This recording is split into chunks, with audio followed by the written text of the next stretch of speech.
తెలుగు రాష్ట్రాల్లోని రైతులు పత్తిని వర్షాధారంగా మెట్ట ప్రాంతాల్లో సాగు చేస్తున్నారు. ముఖ్యంగా తెలంగాణలో అంచనాకు మించి రైతులు సాగు చేశారు. ప్రస్తుతం పత్తి వివిధ ప్రాంతాల్లో 45 నుంచి 60 రోజుల దశలో ఉంది. అయితే అటవీ ప్రాంతాలకు దగ్గరగా సాగు చేసిన పత్తికి కాండపు ముక్కు పురుగు ఆశించినట్లు శాస్త్రవేత్తలు గుర్తించారు. వీటి నివారణకు సమగ్ర సస్యరక్షణ చర్యల్ని తెలియజేస్తున్నారు భద్రాద్రి కొత్తగూడెం జిల్లా కృషి విజ్ఞాన కేంద్రం programme coordinator doctor G Veeranna.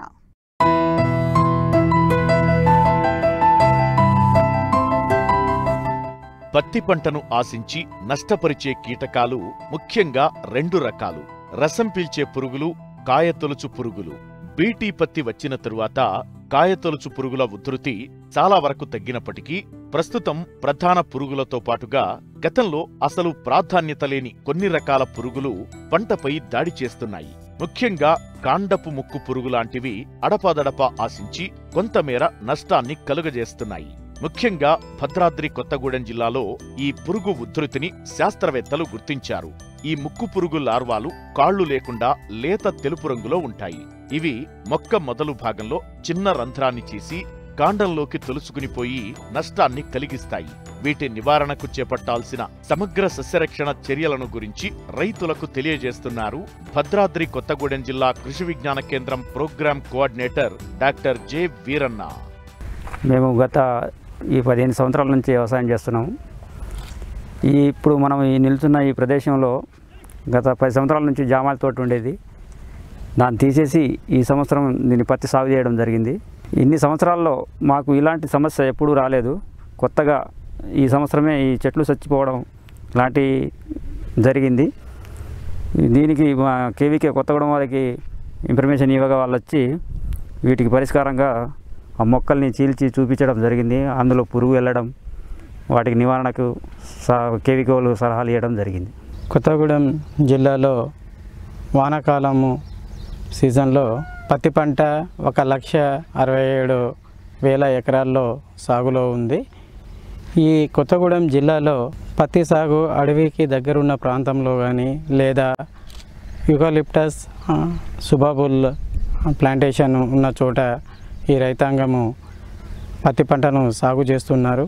కొంతమంది రైతులు ఈ జామాయిలో తీసేసిన అడుగులో కూడా ఈ పత్తి పంటను సాగు చేయడం జరుగుతుంది. ఈ పత్తి పంటపై ఈ రసం పీల్చే పురుగుతో పాటుగా ఎక్కడైతే జామాయిలు కానీ సుబాబులు ఉన్న చోట పత్తి సాగు అవుతుందో అలాంటి చేన్లలో ఈ కాండం తొలుచు ముక్కు పురుగును గమనించడము జరిగింది. ఈ పురుగు కూడా పంటలో చాలా వరకు నష్టము చేకూరుస్తుంది.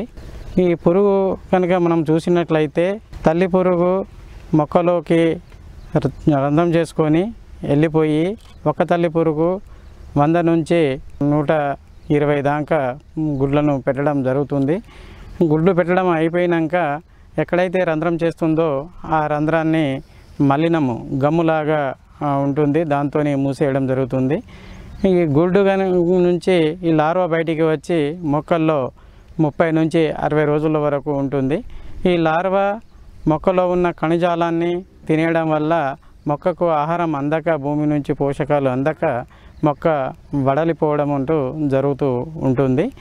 ఈ రైతు ఈ పురుగును గమనించడము చాలా కష్టతరమైన పని. రంధ్రం కూడా కనబడదు, లోపలనే తింటూ ఉంటుంది. కాబట్టి రైతు ఎప్పుడైతే చేన్లో అంతర్కృషి చేస్తూ ఉంటారో లేదా వాతావరణంలో గాలి బాగా ఎక్కువగా వీచినప్పుడు ఆ కొమ్మలు ఇరిగిపోవడము జరుగుతుంటుంది. ఆ దశలో మాత్రమే ఈ పురుగును గమనిస్తాము. కాబట్టి రైతు తెలియకుండానే పంటను చాలా నష్టము చేకూరుస్తుంది. కాబట్టి ఈ పురుగును నివారించాలంటే రైతు పంట వేయక ముందే దుక్కిలోనే 1 ఎకరా దుక్కికి కింట నుంచి కింటన్నర వేపపిండిని చేన్లో వేసుకోవాలి. లేదా ముందు వేసుకోవడం వీలు కానప్పుడు పంట వేసిన తర్వాత సాల్లెంబడి పిండిని పోసుకోవాలి. అదే మొక్క మనము గింజ పెట్టిన తర్వాత మొక్క 15 నుంచి 20 రోజుల దశ నుంచి ఈ కాండముక్కు పురుగు పత్తిలో మొదలవుతుంది. ఈ స్టేజ్లో కనుక కనిపించి అనుభవం ఉన్న రైతు కనుక గుర్తించినట్లయితే చెట్టు దగ్గరగా ఎకరానికి 10 కిలోల కార్బోఫిరాన్ 3G గుళికలను వేసుకోవాలి. ఈ గుళికలను వేసుకున్నప్పుడు నెలలో తేమ ఉండే విధంగా చూసుకున్నట్లయితే ఈ పురుగును నివారించవచ్చు. లేదు తేమ లేదు, బెట్ట పరిస్థితి ఉన్నది అని అనుకున్నప్పుడు పైపాటుగా క్లోరోపైరిపాస్ అనే మందును 20 EC అనే మందును లీటర్ నీటికి 2.5 మిల్లీలీటర్ కలుపుకొని పిచికారీ చేయాలి. ఒక చేతి పంపుకు 10 లీటర్ల పంపు అయినట్లయితే 25 మిల్లీలీటర్ల మందును కలుపుకొని పిచికారీ చేయాలి. ఒక వారం వ్యవధిలో ఒక 2 సార్లు ఈ మందును పిచికారీ చేస్తే ఈ కాండం తొలుచు ముక్కు పురుగును కొంతవరకు పత్తిలో నివారించవచ్చు. అదేవిధంగా దీంతో కూడా తగ్గడం లేదు అనుకున్నప్పుడు లార్విన్ అనే పొడిని 1 లీటర్ నీటికి 1.5 గ్రామ్ చొప్పున కలుపుకొని పిచికారీ చేస్తే ఈ లార్విన్ పొడి కూడా ఈ పురుగు ఉధృతిని తగ్గిస్తూ ఉంటుంది.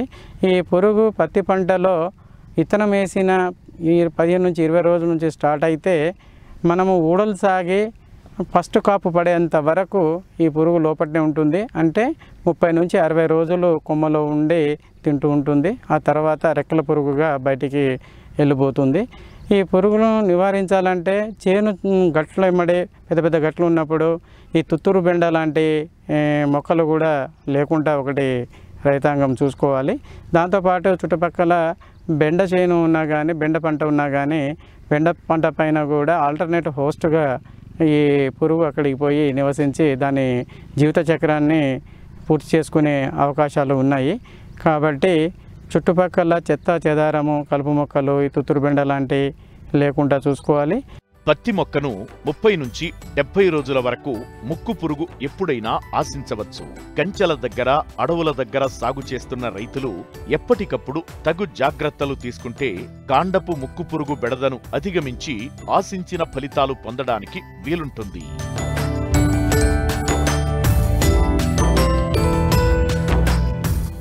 అరటి సాగయ్యే అన్ని ప్రాంతాల్లోనూ రైతులు ఎదుర్కొంటున్న ప్రధాన సమస్య సిగటోక ఆకుమచ్చ తెగులు.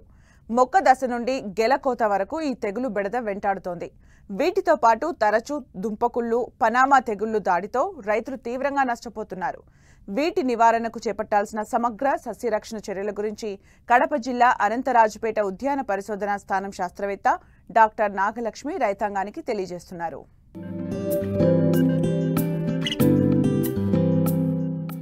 తెలుగు రాష్ట్రాల్లో విస్తారంగా సాగవుతున్న పండ్ల తోటల్లో అరటి ప్రధానమైంది. ఒకసారి నాటితే 2 నుండి 3 సంవత్సరాల వరకు రైతులు గెల దిగుబడి తీస్తున్నారు. అయితే కొన్ని సంవత్సరాలుగా తోటల్లో చీడపీడల బెడద ఎక్కువవడంతో రైతులు 1-2 పంటలకే తోటలను తీసేయాల్సిన పరిస్థితి ఏర్పడుతోంది. ప్రధానంగా సిగటోక ఆకుమచ్చ, పనామా, దుంపకుళ్ళు వంటి సమస్యలు తోటలను వెన్నాడుతున్నాయి. అధిక సాంద్ర పద్ధతిలో మొక్కలు నాటిన తోటల్లో ఈ సమస్య తీవ్రత మరింత ఎక్కువగా ఉంది. తోటల్లో కలుపు లేకుండా చూసుకుని తగిన ముందు జాగ్రత్తలు తీసుకుంటే ఈ తెగుళ్లను సులభంగా అధిగమించవచ్చని సూచిస్తున్నారు కడప జిల్లా అనంతరాజుపేట ఫల పరిశోధనా స్థానం శాస్త్రవేత్త డాక్టర్ నాగలక్ష్మి. ఈ సిగటోక ఆకుమచ్చ తెగులు అనేది వర్షాకాలం జూన్ జూలైలో మొదలయ్యి నవంబర్ దాకా ఉధృతంగా ఉంటుంది. ముఖ్యంగా టిష్యూ కల్చర్ బనానాలో ఎక్కువగా ఉంటుంది. ఇది మొట్టమొదట లేత పసుపు రంగులో ఉన్న చిన్న చిన్న చుక్కల్లాగా మొదలయ్యి ఆకు అంతా కూడా వ్యాపించి ఆకు మొత్తం కూడా మాడిపోయినట్టుగా తయారైపోతుంది. దీనివల్ల మొక్కకి కిరణజన్య సంయోగక్రియ తగ్గి కాయ నాణ్యత లోపిస్తుంది. ఎప్పుడైతే గెల బయటకు విచ్చుకొని వచ్చిందో ఆ తర్వాత కనుక ఈ తెగులు ఉధృతిని మనం అరికట్టకపోతే దాని కాయ నాణ్యత ఖచ్చితంగా దెబ్బతింటుంది. దీనికి మనం నివారణ చర్యలు ముఖ్యంగా పంటని పరిశుభ్రంగా ఉంచాలి. అంటే కలుపు లేకుండా చూడాలి. అలాగే దుంపని మంచి చోట నుంచి సేకరించాలి. అదేవిధంగా ఎండుటాకులు లేదా తెగులు సోకిన ఆకులను ఎప్పటికప్పుడు మనము తీసి దాన్ని కాల్చివేయాలి. తర్వాత లాస్ట్లో మనము రసాయనిక పదార్థాల వల్ల కూడా దీన్ని కంట్రోల్ చేయొచ్చు. వర్షానికి ముందైతే మ్యాంకోజెబ్ అనే మందును కానీ లేదా క్లోరోథాలనిల్ దీన్ని కానీ 2.5 గ్రాము లీటర్కి కలిపి పిచికారీ చేసిందో మొదటగా వచ్చే చిన్న మచ్చల్ని మనము నివారించవచ్చు. అలాగే వర్షం పడిన తర్వాత ఈ తెగులు వ్యాప్తి విపరీతంగా ఉంటుంది. దాన్ని ఆ ఉధృతిని బట్టి మనము ప్రొపికొనజోల్ 1 మిల్లీలీటరు లీటర్ నీటికి కలిపి దాన్ని పిచికారీ చేసించో దీని మీద ఉన్న మచ్చల వ్యాప్తి చాలా వరకు నివారించవచ్చు. తర్వాత 20 రోజుల తర్వాత ప్రొపికొనజోల్ 1/2 మిల్లీలీటరు 1 లీటర్ నీటికి, అదేవిధంగా దానికి 10 మిల్లీలీటర్ల మినరల్ ఆయిల్ కనుక మనము కలిపి పిచికారీ చేసించో తెగులు వ్యాప్తి చేసే కారకాలు శిలీంద్ర బీజాలు ఏవైతే ఉన్నాయో అవన్నీ కూడా సమూలంగా నాశనమయ్యి గాలి ద్వారా వ్యాప్తి చెందే ఈ శిలీంద్ర బీజాలు అన్నీ కూడా నశిస్తాయి. దీనివల్ల మనకి తెగులు వ్యాప్తి తగ్గుతుంది. అరటి తోటలను ఆశించే తెగుళ్లలో అతి ప్రమాదకరమైన తెగుళ్లు పనామా, దుంపకుళ్ళు తెగుళ్లు. బ్యాక్టీరియా, శిలీంధ్రాల ద్వారా ఆశించే ఈ తెగుళ్ల వల్ల ఒక్కోసారి పంటపై ఆశలు వదులుకోవాల్సిన పరిస్థితి ఏర్పడుతుంది. పనామా ఎండు తెగులు అనేది ఒక ముఖ్యమైన సమస్య. ముఖ్యంగా అమృతపాణి రకాల్లో ఈ పనామా తెగులు చాలా ఎక్కువగా వస్తుంది. తెగులు సోకిన మొక్కలు ఆకులు ఎండిపోయి పండుబారినట్టుగా అయిపోయి తొడిమ దగ్గర విరిగి వేలాడుతూ కనిపిస్తాయి. అలాగే కాండం మీద నిలువు పగుళ్ళు ఏర్పడతాయి. గమనించక ముందే మనం కొన్ని చర్యలు మనం తీసుకోవాలి. ఆరోగ్యకరమైన పొలం నుంచి విత్తనాన్ని కానీ దుంపల్ని సేకరించాలి. తర్వాత కార్బన్డజిమ్ 1 గ్రామ్ లీటర్ నీటి కలిపిన మందు ద్రావణంలో అరగంట సేపు దుంపల్ని నానబెట్టాలి నాటే ముందు. అలాగే మనం నాటిన తర్వాత 3, 5, 7 నెలల్లో 2 గ్రాముల కార్బన్డజిమ్ లీటర్ నీటికి కలిపి ఆ మందు ద్రావణంతో మొక్క చుట్టూన ఉన్న నీళ్ళని తడపాలి. ఈ విధంగా దీన్ని నివారించవచ్చు. అలాగే ఇంకొక ముఖ్యమైన తెగులు బ్యాక్టీరియా ఎండు తెగులు. దీనివల్ల ఈ బ్యాక్టీరియా దుంపకుళ్ళు వస్తుంది మనకి. దీన్ని నివారించడానికి మనము లీటర్కి 25 గ్రాములు బ్లీచింగ్ పౌడర్ని కలిపి ఆ మందు ద్రావణంతో మనము నీటి తడిగా ఉన్న పొలంలో మొదల చుట్టూతా తడుపుకుంటే ఇది చాలా వరకు బాగా పనిచేస్తుంది.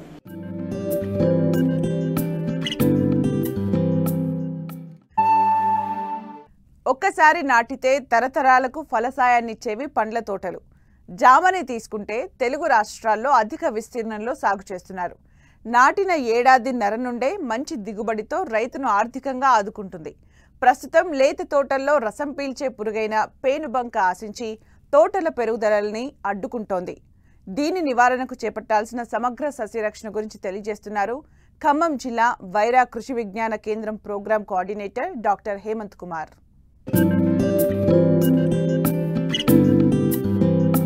పేదవాడి యాపిల్గా పిలిచే జామకు నానాటికి గిరాకీ పెరుగుతోంది.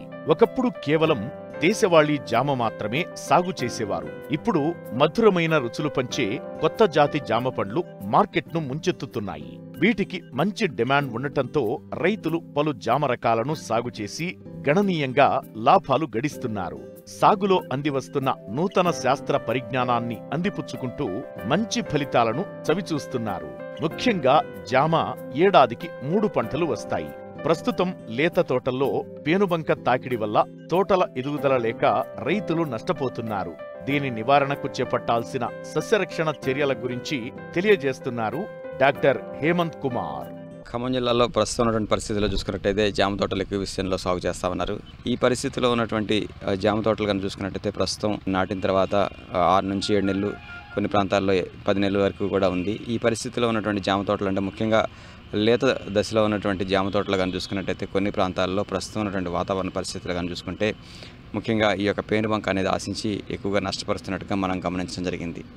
ముఖ్యంగా పేనుబంక యొక్క లక్షణాలు మనం జామలో కానీ చూసుకున్నట్టయితే ఈ పేనుబంక పురుగులు ఆకుల నుంచి రసం పీల్చడం వల్ల చూసుకున్నట్టయితే ఆకుల్లో ఉన్నటువంటి పత్రహరితం తగ్గిపోవడం, దాంతోపాటు లేత పసుపచ్చగా మారడం అనేది సాధారణంగా గమనిస్తూ ఉంటాము.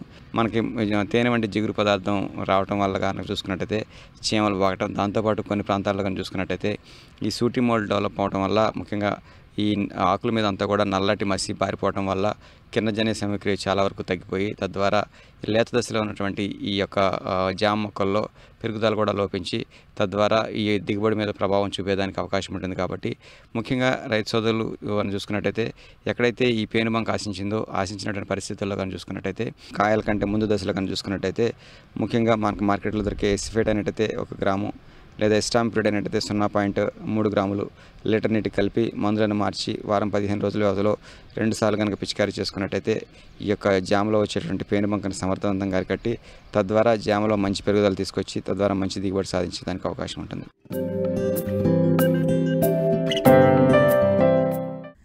ఇటీవల కురిసిన వర్షాల వల్ల అక్కడక్కడ ఉద్యాన పంటల్లో అనేక సమస్యలు ఏర్పడ్డాయి. ముఖ్యంగా పండ్లు, కూరగాయ తోటల్లో నీరు ఎక్కువ రోజులు నిల్వ ఉండటం వల్ల పంటల ఎదుగుదల లోపించడమే కాకుండా తెగుళ్లు ఆశించే అవకాశం ఉంది. కాబట్టి రైతులు వాటిని కాపాడుకునేందుకు మేలైన సమగ్ర యాజమాన్య పద్ధతులు పాటించాలని సూచిస్తున్నారు ఆదిలాబాద్ కృషి విజ్ఞాన కేంద్రం శాస్త్రవేత్త డాక్టర్ సునీల్ కుమార్.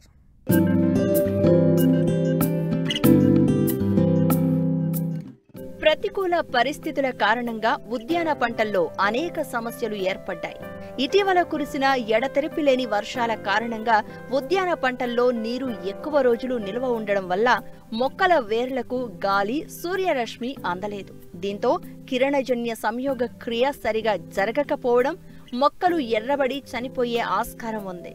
అంతేకాకుండా చీడపీడలు మరియు తెగుళ్లు ఆశించి తీవ్ర నష్టం కలుగజేస్తున్నాయి. మరోవైపు కలుపు సమస్య కూడా పెరిగిపోయింది. ఈ నేపథ్యంలో పండ్లు, కూరగాయల తోటల్లో ప్రస్తుతం చేపట్టాల్సిన మేలైన యాజమాన్యం గురించి రైతులకు తెలియజేస్తున్నారు ఆదిలాబాద్ కృషి విజ్ఞాన కేంద్రం శాస్త్రవేత్త డాక్టర్ సునీల్ కుమార్. దాదాపుగా అన్ని రకాల ఉద్యాన పంటలను మన రైతులు విస్తారంగా సాగు చేస్తూ ఉన్నారు. వీటిలో మనం ప్రధానంగా చూసినట్లయితే కనుక మామిడి, జామ, కూరగాయ పంటలైనటువంటి టమాటా, వంకాయ, మిరప, క్యాబేజీ, కాలీఫ్లవరు, బెండ, తీగజాతి కూరగాయలు అయినటువంటి బీర, కాకర, సోర ఇలాంటి అనేక రకాలైనటువంటి ఉద్యాన పంటలను సాగు చేస్తూ రైతులు మంచి లాభాలను పొందుతున్నారు. అయితే మనం చూస్తున్నప్పుడు గత కొంతకాలంలో, ఈ మధ్య కాలంలో ప్రతికూల వాతావరణ పరిస్థితులు ఏర్పడము, అదేవిధంగా జీవ నిర్జీవ ఒత్తిళ్ల వలన, అదేవిధంగా చీడపీడల సమస్య వలన కూడా రైతులు అనేక విధాలుగా నష్టపోతూ ఉన్నారు. ఈ సందర్భంలో ప్రస్తుతం చూసినప్పుడు ఉద్యాన పంటల్లో మనం ప్రధానమైనటువంటి పంటల్లో తీసుకోవాల్సిన జాగ్రత్తల విషయానికి వచ్చినప్పుడు మామిడి చూసినట్లయితే కనుక మనకు గత నెలలో ఎడతెరిపి లేకుండా కురుస్తున్నటువంటి వర్షాల వలన మామిడి తోటలలో కలుపు సమస్య అనేది అధికంగా పెరిగిపోయింది. అయితే ఈ కలుపును నివారించడానికి మనం వీలున్న చోట ట్రాక్టర్ సహాయంతో దున్ని ఈ కలుపును నివారించుకోవచ్చు. అదేవిధంగా మనకు కలుపు మందు పారాక్వాట్ డైక్లోరైన్ అనేటటువంటి కలుపు మందును లీటర్ నీటికి 5 మిల్లీలీటర్ల చొప్పున కలిపి పిచికారీ చేసుకోవాలి. అదేవిధంగా ఇప్పటి వరకు కూడా చాలామంది రైతులు మామిడిలో మొదటి దఫా ఎరువులను అందించలేకపోయారు. అట్లాంటి పరిస్థితుల్లో రైతులు ఏదైతే మామిడి తోటలు, ముదురు మామిడి తోటలు, 10 సంవత్సరాలు పైబడిన మామిడి తోటలు ఏవైతే ఉన్నాయో వాటిలో మనకు సిఫారసు చేసిన మోతాదులో ఈ మామిడి తోటలకు మన ఎరువులను అందించినట్లయితే కనుక మంచి ఎదుగుదల ఉండి తర్వాత తదనంతర కాలంలో మంచి దిగుబడి వచ్చేటటువంటి అవకాశం ఉంటుంది. అదేవిధంగా ఈ మామిడిలో ప్రస్తుతం ఆకుజల్లడ గూడు పురుగు సమస్య ఎక్కువగా కనబడుతూ ఉన్నది. దీన్ని నివారించడానికి ఈ గూడు పురుగు సంబంధించినటువంటి ఎండిన గూళ్ళను మనము ఒక వెదురు బొంగుకు ఇనుప కొక్కెం గట్టి తీసివేయాలి. తీసివేసిన తర్వాత క్లోరోపైరిఫాస్ అనేటటువంటి మందును లీటర్ నీటికి 2 మిల్లీలీటర్ల చొప్పున కలిపి పిచికారీ చేసుకోవాలి. అదేవిధంగా జామ తోటల విషయానికి వచ్చినప్పుడు జామ తోట రైతులు మే నెలలోనే కత్తిరింపులు చేపట్టి మొదటి దఫా ఎరువులను వేసుకోవడం జూన్ నెలలో వేయడం జరిగింది. అయితే ప్రస్తుతం చూసినప్పుడు ఈ ఎడతెరిపి లేకుండా కురుస్తున్నటువంటి వర్షాల వలన జామ తోటల్లో నీరు నిలిచిపోవడం అనేది చూస్తూ ఉన్నాము. అయితే నీటిని ఎప్పటికప్పుడు తీసివేస్తూ ఉండాలి. నీరు కనుక నిలిచినట్లయితే కనుక దీంట్లో ఎండు తెగులు వచ్చేటటువంటి అవకాశం ఉంటుంది. అయితే ఈ ఎండు తెగులను నివారించడానికి కాపర్ ఆక్సిక్లోరైడ్ అనేటటువంటి మందును లీటర్ నీటికి 3 గ్రాముల చొప్పున కలిపి మొక్క మొదలు తడిచే విధంగా పోసినట్లయితే కనుక ఎండు తెగులను నివారించుకోవచ్చు. అదేవిధంగా కూరగాయల విషయానికి వచ్చినప్పుడు టమాటా, ముఖ్యంగా ప్రధానంగా ఆదిలాబాద్ జిల్లాలో టమాటాను రైతులు విస్తారంగా సాగు చేస్తూ ఉన్నారు. దాదాపు 40% పైగా విస్తీర్ణంలో టమాటాని సాగు చేయడం జరుగుతుంది. అంటే మనకు టమాటా అనేది మన జిల్లా రైతులకు ఎంత ప్రాముఖ్యత సంతరించుకుంటుందో తెలుసుకోవచ్చు. అయితే దీంట్లో ముఖ్యంగా టమాటా నాటి దాదాపుగా 25 నుంచి 35 రోజుల దశలో కనబడతా ఉంది. దీంట్లో పెరుగుదల అనేది తగ్గిపోవడం చూస్తున్నాం. అదేవిధంగా కలుపు సమస్య కూడా అక్కడక్కడ కనబడుతుంది. అయితే ఈ పెరుగుదలను మనం ప్రోత్సహించడానికి నీటిలో కరిగేటటువంటి పోషకాలైనటువంటి 19 అనేటటువంటి పోషకాలను మన లీటర్ నీటికి 10 గ్రాముల చొప్పున కలిపి పిచికారీ చేసుకోవాలి. అదేవిధంగా కలుపు సమస్య ఉన్నట్లయితే కనుక రైతు సోదరులు మెట్రిబుజిన్ అనేటటువంటి మందును 200 లీటర్ల నీటిలో 300 గ్రాముల చొప్పున కలిపి పిచికారీ చేసినట్లయితే కలుపును నివారించుకోవచ్చు. అదేవిధంగా వంగ విషయానికి వచ్చినప్పుడు, వంగ తోట విషయానికి వచ్చినప్పుడు ఈ వంకాయలో ప్రస్తుత పరిస్థితులలో కాయ మరియు మొవ్వు మరియు కాయతొలుచు పురుగు సమస్య అనేది అధికంగా కనబడుతూ ఉన్నది. ఈ యొక్క పురుగును నివారించడానికి ఏదైతే మనకు పురుగు ఆశించినటువంటి మొవ్వులను మనం తుంచి తీసివేయాల్సినటువంటి అవసరం ఉంటుంది. దానితో పాటు లింగాకర్షక బుట్టలను కూడా ఎకరానికి 10 చొప్పున లింగాకర్షక బుట్టలను అమర్చాలి. అదేవిధంగా ఈ యొక్క పురుగు ఉధృతి ఎక్కువగా ఉంటే కనుక థయోడి కార్బన్ అనేటటువంటి మందును 1 లీటరు నీటికి 1 గ్రాము చొప్పున కలిపి పిచికారీ చేసుకోవాలి. తర్వాత మనం కూరగాయ పంటల్లో మిరప విషయానికి వచ్చినప్పుడు మిరప కొంచెం అంటే ప్రస్తుతం పరిస్థితుల్లో నారుమడి దశ నుంచి నాటుకునేటటువంటి దశలో కనబడతా ఉంది. నారుమడి దశలో అక్కడక్కడ నారుకులు తెగులు అనేది గమనించడం జరిగింది. ఈ నారుకులు తెగులను నివారించడానికి రైతు సోదరులు లీటర్ నీటికి 3 గ్రాముల చొప్పున కాపర్ ఆక్సిక్లోరైడ్ అనేటటువంటి శిలీంద్రనాశిని కలిపి కనుక మొక్కల మొదలు తడిచేటట్లు పోసినట్లయితే కనుక ఈ నారుకులు తెగులను మనం సమర్థవంతంగా నివారించుకోవచ్చు. అదేవిధంగా బెండ విషయానికి వచ్చినప్పుడు బెండలో తెల్లదోమ సమస్య అనేది కనబడుతూ ఉన్నది. ఈ తెల్లదోమను మనం నివారించడానికి ఈ పసుపు రంగు ఉన్నటువంటి జిగురు అట్టాలను ఎకరానికి 10 చొప్పున అక్కడక్కడ అమర్చుకోవాలి. అదేవిధంగా మనము పిచికారి విషయానికి వచ్చినప్పుడు ఎసిఫేట్ అనేటటువంటి మందును లీటర్ నీటికి 1.5 గ్రాముల చొప్పున కలిపి పిచికారి చేసుకోవాలి. అదేవిధంగా తీగజాతి కూరగాయలు అన్నటువంటి బీర, కాకర, సోర ఇలాంటి పంటల్లో ప్రస్తుతము 4 ఆకుల దశలో ఉన్నాయి. ఇటువంటి పరిస్థితుల్లో దిగుబడులు పెరగాలంటే కనుక రైతులు బోరాక్స్ అనేటటువంటి పోషకాన్ని లీటర్ నీటికి 2 నుంచి 3 గ్రాముల చొప్పున కలిపి పిచికారి చేయాలి. దీంతోపాటు 19 అనేటటువంటి పోషకాలను కూడా లీటర్ నీటికి 5 గ్రాముల చొప్పున కలిపి పిచికారి చేస్తే బీరాల మరి ఈ తీగజాతి కూరగాయల్లో కూడా ఆడపూలు ఎక్కువగా వచ్చి దిగుబడులు పెరిగేటటువంటి అవకాశం అనేది ఉంటుంది. అదేవిధంగా మనకు వాణిజ్య పంట అయినటువంటి పసుపును కూడా ఈ మధ్య కాలంలో ఆదిలాబాద్ జిల్లాలో రైతులు విస్తారంగా సాగు చేస్తూ ఉన్నారు. ప్రస్తుత పరిస్థితుల్లో పసుపులో ఇనుపధాతు లోపం అనేది కనబడతా ఉన్నది. ఇనుపధాతు లోపాన్ని సవరించడానికి రైతు సోదరులు 1 లీటర్ నీటికి 5 గ్రాముల చొప్పున ఫెర్రస్ సల్ఫేట్ అనేటటువంటి పోషకాన్ని పిచికారి చేసినట్లయితే ఈ ఇనుపధాతులో లోపాన్ని సవరించి పసుపులో కూడా మంచి దిగుబడులు పొందేటటువంటి అవకాశం ఉంటుంది.